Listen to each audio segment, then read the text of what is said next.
Corona की तरह Nipah virus भी काफ़ी तेजी से फैलता है। ये चमगादड़ या फिर सूअर के जरिए इंसानों में आ सकता है।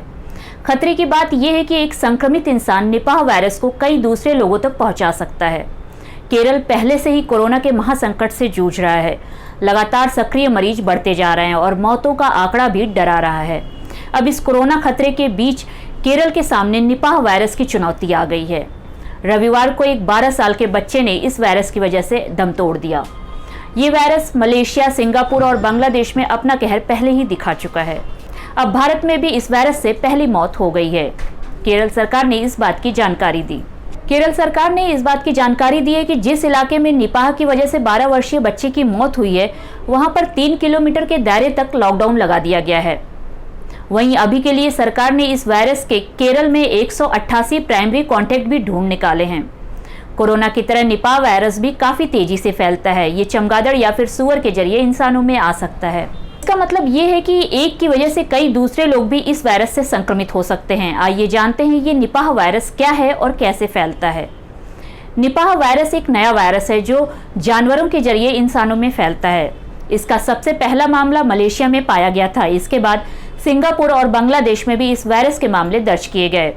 ये वायरस चमगादड़ों और सूअर के जरिए इंसानों तक फैलता है। वहीं अगर इस वायरस से संक्रमित कोई चमगादड़ या सूअर किसी फल का सेवन करता है तो उस फल के जरिए भी निपाह वायरस का प्रसार इंसानों में हो जाता है। वहीं अगर किसी शख्स की निपाह वायरस की वजह से जान चली जाती है तो उसके परिवार के दूसरे सदस्य भी इसकी चपेट में आ जाते हैं। ऐसे में किसी भी निपाह संक्रमित व्यक्ति को अंतिम संस्कार करते समय जरूरत से ज्यादा सावधानी बरतनी होगी। ये वायरस इतना खतरनाक बताया गया है कि इससे किसी की जान भी जा सकती है। अब जानते हैं कि निपाह वायरस के लक्षण क्या हैं। अगर कोई भी शख्स निपाह वायरस से संक्रमित होगा तो उसमें तेज बुखार, सिर दर्द, सांस लेने में तकलीफ, गले में खराश, एटिपिकल निमोनिया जैसे लक्षण दिखाई देंगे। वहीं अगर स्थिति ज्यादा गंभीर रही तो इंसान इंसेफेलाइटिस का भी शिकार हो जाता है और 24 से 48 घंटे में कोमा में भी जा सकता है। निपाह वायरस के लक्षण किसी भी इंसान में 5 से 14 दिनों के अंदर देखे जा सकते हैं, लेकिन कुछ मामलों में ये 45 दिनों तक खिंच सकता है।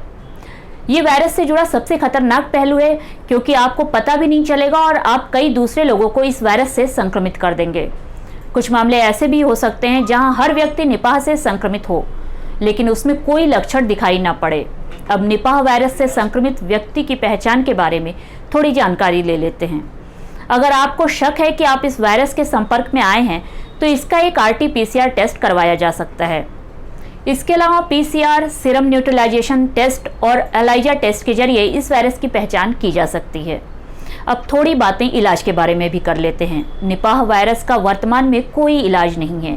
एक बार के लिए रिबाविरिन ड्रग को इस वायरस के खिलाफ असरदार माना गया है, लेकिन अभी तक उस ड्रग को भी सिर्फ लेबोरेटरी में टेस्ट किया गया है। इंसानों पर इस ड्रग का कितना असर होगा ये अभी साफ नहीं है। वहीं साल 2020 में निपाह वायरस से लड़ने के लिए एक वैक्सीन पर काम शुरू किया गया।